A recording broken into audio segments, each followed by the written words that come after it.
Hi, and welcome to St. Croix Paranormal's TV show. I'm Jill. I'm Teresa. I'm Steve. I'm Donna. And I would like to welcome Teresa and Donna as our newest investigators to our team. We're very happy to have them. Welcome, you guys. Thank you. Today we're going to talk about our visit to the Tomme Hair Salon. We don't really know a whole lot of history, and Donna does a lot of our research, so I'm going to turn it over to Donna, and she's going to let us know what she found. Matamidi was known for the Native Americans. It was also known as a gangster-related town back in the early 30s, and it was known for having a lot of, during the Prohibition, a lot of speakeasies. And can you explain what a speakeasy is for those who do not know? well, basically, there were just little gambling houses and liquor places you could drink, so you wouldn't get in trouble from the law. It was a place where men, went to have fun and do their thing. The biggest gangster that we found that was in that town was the Dillinger Gang. Yes. So we had a lot of things going on with the Dillinger Gang. I don't know a lot of history on the Dillinger. They probably wreaked a lot of havoc on the town today. Yeah. So I think that's where a lot of this history comes from. We kind of captured some information that there may be a child there, as well as a woman and a man in the basement. While we were at the Tomme Hair Salon, Donna and I were teamed up. We didn't ourselves get a whole lot of experience. Workers, and they experienced most of it. So I'm going to turn it over to Steve and Teresa right now. I noticed that you had a lot of high on your mel meter. You're getting tons of high readings. Just from the get-go, the K2 meter, high at all times. The baseline was 0. We weren't getting anything. We checked that first. And it kind of helps back up the paranormal behind it when you do that baseline first. Interesting about that as well, though, is that when we had the K2 meter out, it really followed around them girls. They would feel things, and then we'd take out the K2 and kind of, run it around them, and there was constantly something around those girls. So it was very clear that they were coming around those girls. Right, so, right. Which is probably why we had all the experience. Well, I was a cameraman, and I just wanted to see what we would get in interaction with these two ladies, and that's how we started our night. Yeah. Start upstairs. Setting up our gear upstairs. We had that experience where we were upstairs setting up, I think, a camera. You're setting up a camera, yep. And we had that really cool sound from the glass dish, which was very cool. It made like a chinging sound. Cool experience that we had there. Then we headed downstairs into the basement.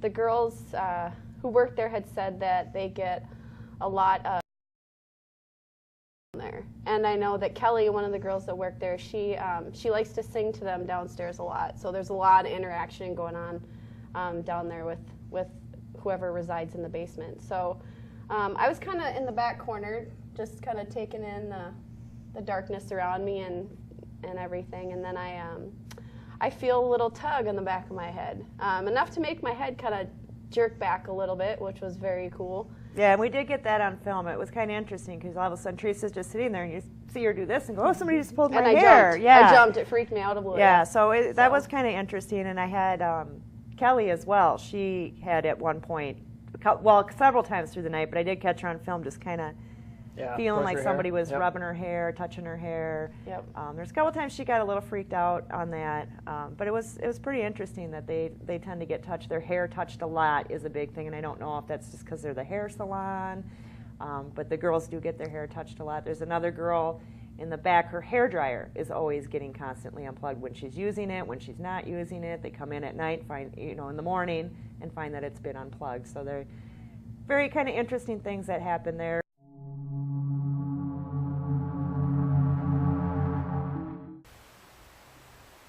I don't know, there's something behind you that keeps sparkling. There's no glass behind you. Something just pulled my hair. Oh, there's nothing behind you though. I know, but something just pulled my hair. It kind of felt like somebody would be grabbing onto it and then kind of going down like Yeah. this. Interesting.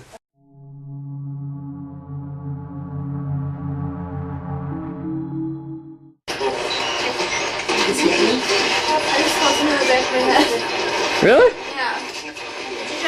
Kelly. Spirit box session didn't get a whole lot. It's one of my favorite tools. The reason I like it is it scans 1/100th of a second at a time. So if you get some voice coming through, you know that that's not from the radio. Couple things we got. One that would be really related to the gangster would be, we hear like a man say, "Remember the bodies," and then you hear like a woman say, "No." So it's almost like two spirits talking to each other. I just found it really odd. Donna, you were saying something with the gangsters, putting them in lakes, or? Yeah, basically all the evidence that comes from the gangsters comes from Mahtomedi memory book, and then that's the memories of the elderly people that were there back in the day. And it just happens that I knew somebody that basically was from that era that actually talked about them, you know, hanging bodies and hanging on trees and stuff. So they did a lot of executions without the law knowing. And there was a willow tree that was supposedly where they hung somebody from right down the road. A willow tree with different gangsters from down in Kansas that were supposedly hung on a tree. So there's quite a bit of, you know, they Where might. was that in Mahtomedi? It was in Mahtomedi. The willow tree was not too far from Tommy's Salon. So Very cool. It was like basically across the street. yeah. Really? But when we were there looking, we know went over there Yeah, to check it right, out. So I'm yeah. sure it's been chopped down now. But Yeah. I'm just interesting that you'd have something that close that, you know, they're hanging, they're dumping bodies in ponds and Yes. lakes, and so now they're saying remember the bodies. So I just found that one really interesting. The other really interesting one that I happened to pick up, which we feel is a very old spirit due to the terminology, we had asked the spirit how they had passed away, and they say Injun. And back in the day, that's what you would have said. You would have said Indian, Injun, where today we now say Native American. So we're deeming that back to older terminology, saying that's an older spirit. The other interesting one, and Donna had did research, unfortunately we couldn't find it, but I had asked a name, and we got a first and a last name of a Neil Black. Very common name, however, but we were really, really hoping we could find out if that was, you know, somebody who worked there. You thought possibly it was like a musician or something? Yeah, maybe a musician, somebody that traveled, you know, with the light rail and came back and forth during the holidays or whatever, would have been somebody there maybe at that time. But, Right. Black was a real common name to give somebody, you know, just their black last name. So Right, right. and they pretty much would give people those last names like that. So. Yeah, and it was really interesting to see. You get a first and a last name. I Yeah. really, really wish we could have found out who the guy is, but it's really kind of cool. So why don't we take a look at the Spirit Box clips?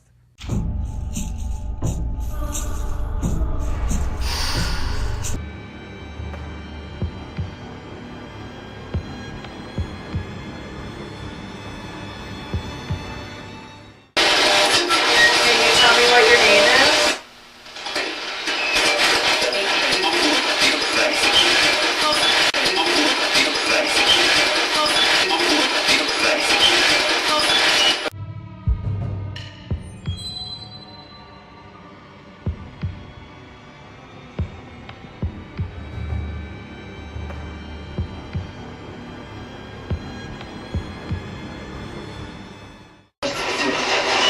How did you die?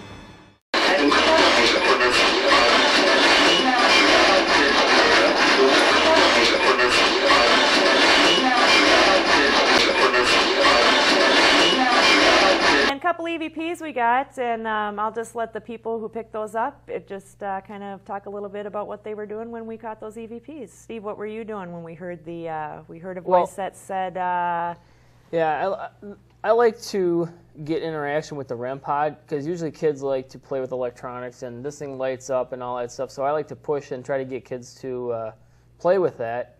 So and playing with the balls and the REM pods and all that stuff, I just said, hey, you guys want to come and play with this stuff? And get a okay, and it's interesting. Yeah, it was EVP. like a child's voice that just said, Yeah. okay, like she would touch it. I don't know Yeah. whether later on she tried to or Yeah. it never did. Never went but, off, but But there's no children there. And then, yeah, that So was was it just... after you said, do you want to touch it? yeah. And then a child said, Yep, yep, okay, that's like in EVP. response to you Yep. saying Yes. that. Yep. Yep. Yep, so, that's definitely a good EVP. Yeah. Another one we got was like a woman, and that was with you, Donna. Why don't you talk a little bit about Yeah, that one? That was upstairs in the Jesse Tomme Salon. I actually had an opportunity to sit there by myself. Jill was running and redoing some cameras, and I just thought I would just sit and talk, and I just started asking some questions, and I could feel, it was the vibration in the room was really, you could feel it. It was heavy, and I started asking questions, and I asked if they'd like to tell me their story. And I guess on the EVP we got The woman saying, not now. Not now. So So- she wasn't into wanting to talk at this point in time. Maybe later in the future we can make another trip there, and maybe she'll tell us what her story is. Yep. Sometimes they're just not comfortable talking to you right away. They don't know who you are. So they're, people are shy. Ghosts can be shy too. So that was very, very interesting couple EVPs. Will you come down and touch those things on the floor that we laid out for you? Will you do that for us?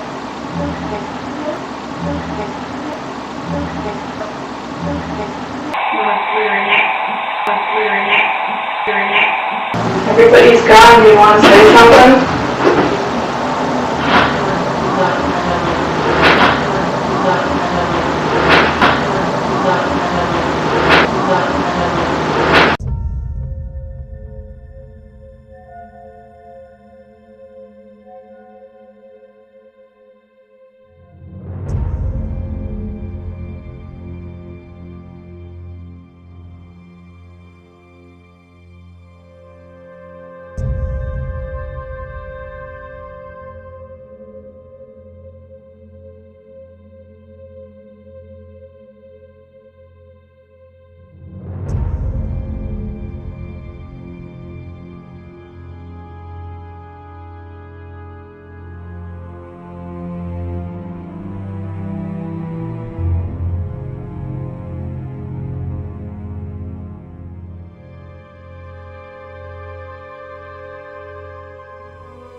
that's it for today on the Jesse Tomme Hair Salon. We didn't get a whole ton of evidence. We did have the orb pictures and videos and the EVPs and the spirit box and some of the feelings. Again, Teresa and Steve experienced most of it being with the workers. So I agree, there definitely is something there. What do you guys think? Oh yeah. Oh, yeah, Absolutely. definitely. Yeah, a lot of great experience. Good video evidence. Yep. And don't be afraid to go get your hair done or your massage done there. They are very friendly, definitely not scary, definitely not evil. Definitely recommend going and getting your hair done there at the Jesse Tomme Hair Salon. We would like to thank Brenda and Kelly and the owner for letting us come and do an investigation, and for Brenda and Kelly hanging out with us for most of the night. I think they had a lot of fun, and we enjoyed our investigation, and I hope you enjoyed our show for tonight.